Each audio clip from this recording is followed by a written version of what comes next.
All right. Did you have anything yourself as far as any streaming wars news? No, not really. I My only thing was kind of like in my news segment, where in a weird way, the streaming wars by Disney Plus wanting the Marvel, shows, for Disney Plus, and then Kevin Feige basically being putting in charge of those, how that essentially shut Marvel TV down. So Right. there is a streaming wars connection there, kind of in that story. But in my mind, I thought it was more of a pop culture story. So that's Yeah, I going to be guess my in a only. lot of ways, that Marvel TV division is a casualty of the streaming wars. I think so. I think so. So here's a Time article. Let's see if I can find the date on it. This was November 25th, 2019, a little bit older article. It says the streaming wars are finally in full swing, and the first casualties are coming into view. So we're just Which talking you about still say casualties. is Fox, right? Fox I was the still, first yeah, casualty. I would like somebody to make that connection because I haven't seen that. I think I'm the only one saying that. To me, Fox is the first casualty of the streaming wars. They basically saw what was coming. They saw it was coming up ahead and said, "We are not prepared for this. We can't compete." A big thing was that they lost Star Wars because obviously Star Wars seemed like a natural to go to Fox. I heard Right. that was a big thing where they said we couldn't get Star Wars and we have a relationship with these guys. We're pretty much done, and so they sold out to Disney. Well, Um, I would say Marvel TV is either a second or a third casualty in my mind. yeah, no, I agree. I think in a lot of ways you're right that the Marvel TV division is a casualty of the streaming wars. So anyway, this particular article is kind of it's a little bit clickbaity as far as the content and everything like that. But they do make some interesting observations. First of all, they do kind of talk about what I've talked about in terms of that Apple Plus doesn't seem to be hitting the way that certainly Apple had hoped. Right. And they talk about these numbers. So it says um, they're spending in terms of budget. The Jason Momoa show C. They're saying Yeah. that show is like 15 to 17 million dollars per episode. Lord. So we talk about. I've talked about what I think Apple's strategy is. I don't think they even care. I mean, they do care. I mean, when they're spending that much money, they got to care. But I think that they're in this position where they can spend that kind of money and they can lose all of it. And I think that's their strategy. As much as they are trying to do um, quality quality shows in terms of their stars. Obviously, Jason Momoa is one of the biggest stars in Hollywood right now. And getting him to be in a show is a huge coup. But I'm not hearing anything about this show. I haven't seen a single review on YouTube for this show. To Well, me, it's it's because like they're blind. buried. That's why I haven't seen any reviews. What was They that? can't. Well, the characters are blind. That's why you don't see the That's reviews. why I don't see him. I like it. I like it. I like how you think, Dave. You would So, think you'd hear them though, but you don't yeah, see them. That's but they're talking like 15 to 17 million dollars an episode. Um, wow. and Why? by the way, this particular reviewer saw it and says it's mostly Jason Momoa stomping through the admittedly beautiful wilderness. So it's a Well, lot of shots of him it's walking around, yeah, and and, they paid 15 to 17 million per episode for that apparently. that's what I'm saying. It's like where is the money? I mean, it's like work up some nice costumes, choreograph some stunts, and you're in the wilderness. It shouldn't cost 15 to 17 million per episode. Well, a lot of that's probably his salary, to be Good honest. lord. Okay. All right. So they did mention that they did mention that apparently Dickinson has a little bit of a fan base. I haven't heard Mm-hmm. anything on that either, quite frankly. But they're saying that they seem to be the one that has a little bit of a fan base going. The morning show I think was the one that they were really thinking was going to be their big thing. I've heard like nothing about the morning show. I'm going to cover them a little bit later because there was some news about the morning show that's good for them. But as far as like reviews, as far as buzz, I haven't heard hardly anything about them since the first week after they came out. Once Disney Plus came out, it was like nobody cared. And the Yeah. one that really surprises me is we were talking about Ron Moore earlier. For All Mankind apparently hasn't generated much excitement either, according to this article. Yet And that again, Yet again, no mention of Snoopy in space. The No. only thing that actually had me thinking for half a second about pulling the trigger on the Apple TV thing, the Apple Plus, whatever it's called. That was the only thing, was the Snoopy in space, and still no mention. Well, the Ron Moore thing was what had me interested. I was interested in For All Mankind. I thought there was an interesting premise, and I do like Ron Moore, despite the fact I was saying that I like the classic, be it Battlestar better. Doesn't mean I hate the remake. But I love what he did in Star Trek, and I'm always going to love Ron D. Moore because of what he did in Star Trek. And so I was interested in this because this is a kind of a sci-fi show in a way, but also like historical fiction. It kind of crosses genres, but I just haven't heard anything about it. I haven't heard any even Star Trek fans talking about it or anything. And I think part of it is because none of them have Apple Plus. Quite frankly, I don't. If it was on a different service, they might be talking about it. But I don't think anybody that I know has Apple Plus. So I think they should have led with it. I mean, if they would have led with For All Mankind, if they had led with Dickinson, like, it just seems to me that, like, from talking about marketing again, from a marketing standpoint, they bet on the wrong shows. They put the wrong shows out front, and it didn't work. That's long and the short of it. Yeah. Now, one of the things that they talk about is they feel, as far as the people that are best situated to weather these streaming wars, are clearly Apple Plus, Disney, and Time Warner. And also, they did mention NBC Universal. Seems like they're in a good position, which, by the way, I didn't find out until last week's coverage that NBC Universal's Peacock is going to be ad-based. So I'm going to be trying to support them. If they're coming out with new content, I'd like to talk about it because I'd like to support services that are doing free content, ad-based content. We'll see how that goes. We'll see how that goes. In that Universal service, they're going to have a lot of amazing content. Universal owns a lot of great films. They own a lot of great television. I mean, that's going to be they're going to be a major player. And with going with an ad-based model, more people are going to be able to watch those shows. And also, too, anything new that they roll out, if it does get any buzz, it's easier for people to get on the bandwagon, support, and be a part of the discussion and the word of mouth to promote and help build the audiences for those shows. Yeah. You never know. Jason Momoa's C show might be a great show. It's like, but it's behind a paywall, and from the outside looking in, people are like, I don't know about that. And as long as it's behind that paywall, people are not going to be able to sample it and see if it's any good. So another thing that this article points out is companies like Disney are looking at the long haul. They mentioned the number that Disney put out, which I think was 10 million, but they also mentioned that doesn't take into account necessarily all the free trial subscribers that probably bailed after that free trial, Right. But they pointed out that Disney is looking ahead to 2024 when it hopes to have 60 to 90 million subscribers. So, and it also mentioned Apple Plus has renewed all 4 of its initial scripted shows. So that's interesting too. And I think that has to go with the deep pockets that Apple TV Plus has. Well, some people shows are not hits, they're going to renew them anyway. Some people just like to watch money burn. Yeah, well, they got it. They've got $1 trillion.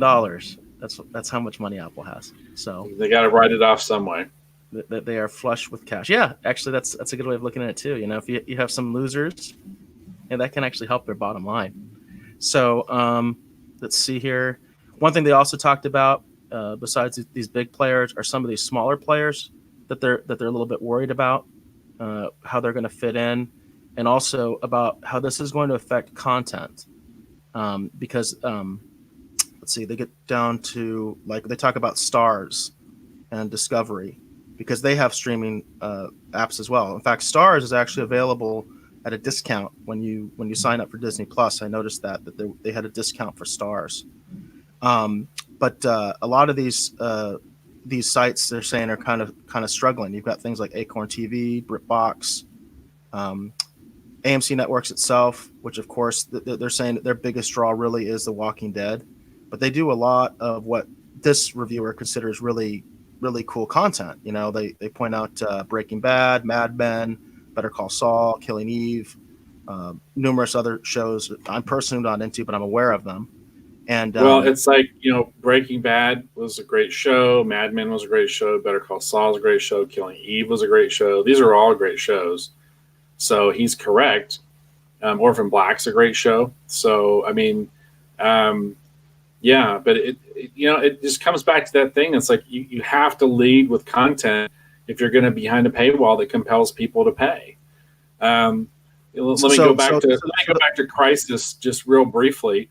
For example, Titans on the DC universe, they apparently all do exist in the same universe. We see, spoiler alert, we see the Titans get basically turned to dust at the beginning of Crisis, But to me, that's not any great loss. I didn't like the Crisis show too much. So, and that's one of the big things that they're trying to use to sell the DC Universe app, where I think one of their potentially big selling points is actually a lot of the comics content. So it all comes back to how you're going to sell it. AMC has a lot of great content, but I think their app's been around for a while, hasn't it? yes, but it's not. It doesn't have the numbers. So like they talk about here, the total subscribers. Let's see. Here we go. Like they talk about. Specifically, they're talking about BBC shows, which apparently HBO Max has acquired a bunch of the BBC shows, the more popular BBC shows. So they're talking about sites like Acorn TV and BritBox, and the parent of Acorn is AMC Networks. And they operate 3 other services, Sundance Now, Shudder, Urban Movie Channel. Their total subscriber base is projected to top 2 million this year. So wow. They're behind. They're way behind everybody else. The point of this part of the article was that the writer of the article is concerned that what's going to happen is a lot of these kind of critically acclaimed shows, these edgy shows like Breaking Bad, Mad Men, Better Call Saul, that they're not going to be around anymore. Because these are the guys that are going to take the hit. Because that's the point of this article is who's going to take the first hit. And right. They're kind of not necessarily predicting, but concerned that they look like they're the ones that are going to take the hit. And what they're lamenting and what they're pointing out is that's going to mean the loss of a lot of content like that. A lot of the sort of more of that small niche content, it's going to be kind of going away possibly. Because look at what the big boys are doing. The big boys are doing big things like Star Wars, that kind of thing. Interestingly enough, this article doesn't mention CBS All Access at all, which I thought was really interesting. This article doesn't even acknowledge them, doesn't acknowledge Star Trek, which I think is really interesting. I don't want to read into that too much, but this article doesn't even bring them up as a player.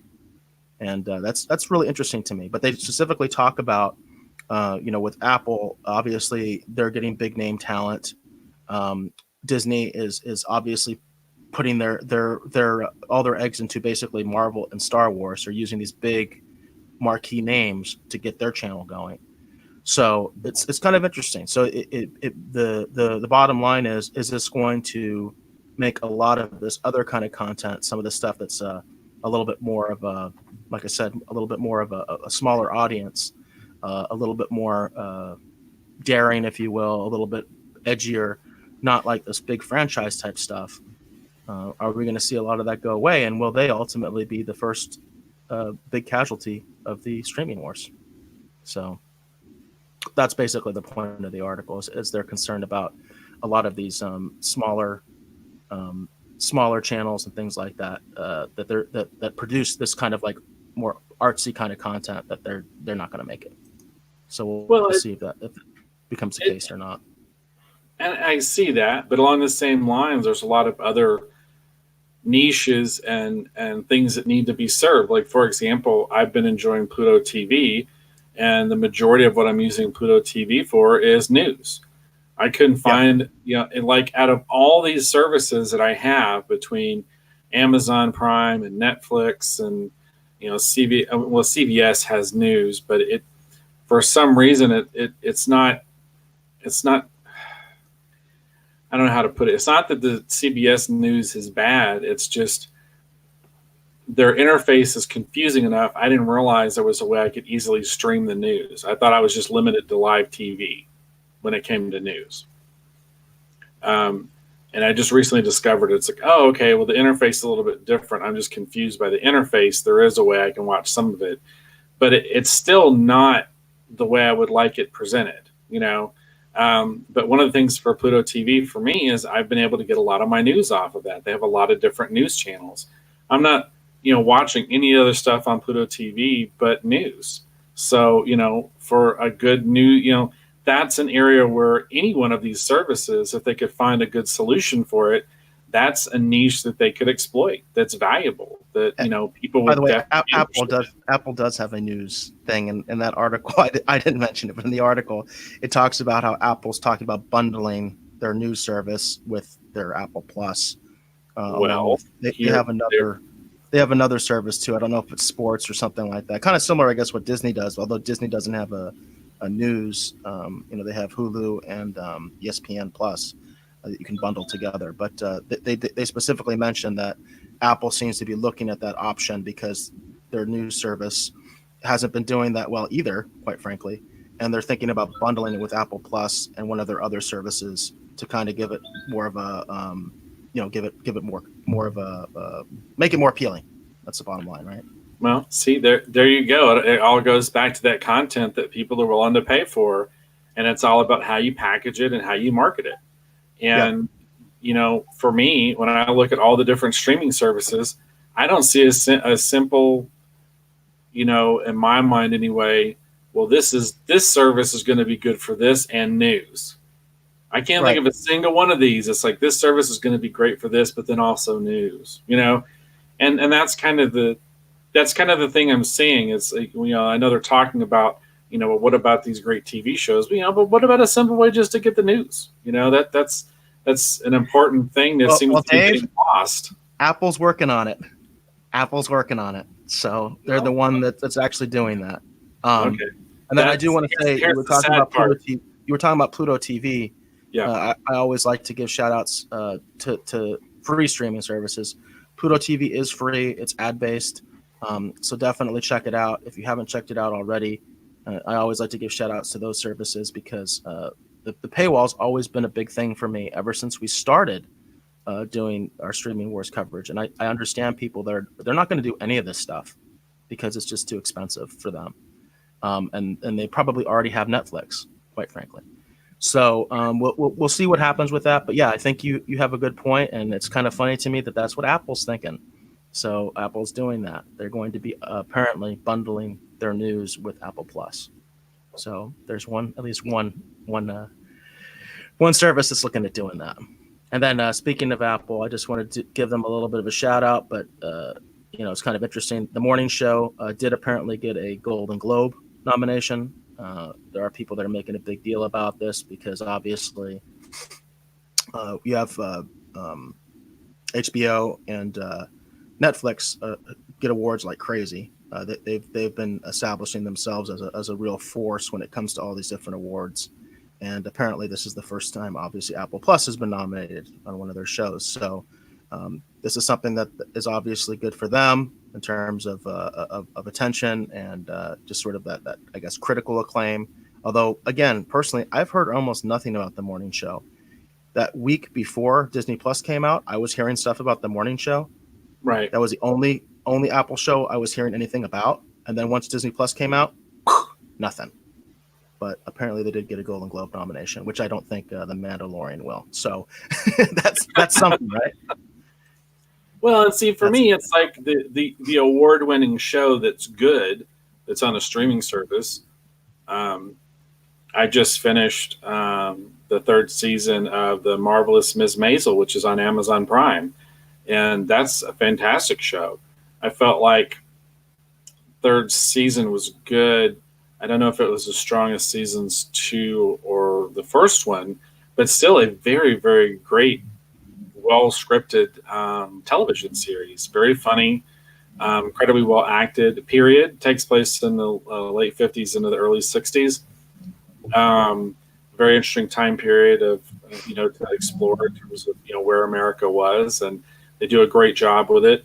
A lot of interesting salutes to old Hollywood, and how they stage and put the production together. And it's a great show that I recommend to anyone.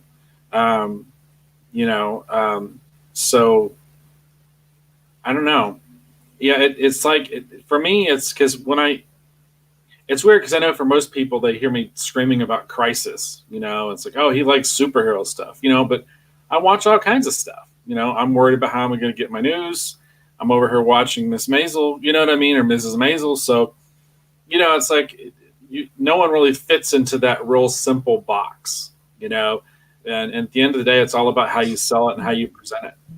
So um, we'll see as we move forward who weathers the streaming wars. But I agree with you. I think Fox was the first casualty. I think Marvel TV was a casualty, and and it's weird too because I feel like the Marvel shows were definitely one of the earliest first casualties of streaming wars.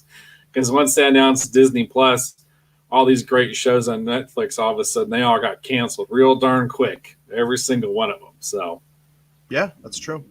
That's true. That's actually an excellent point.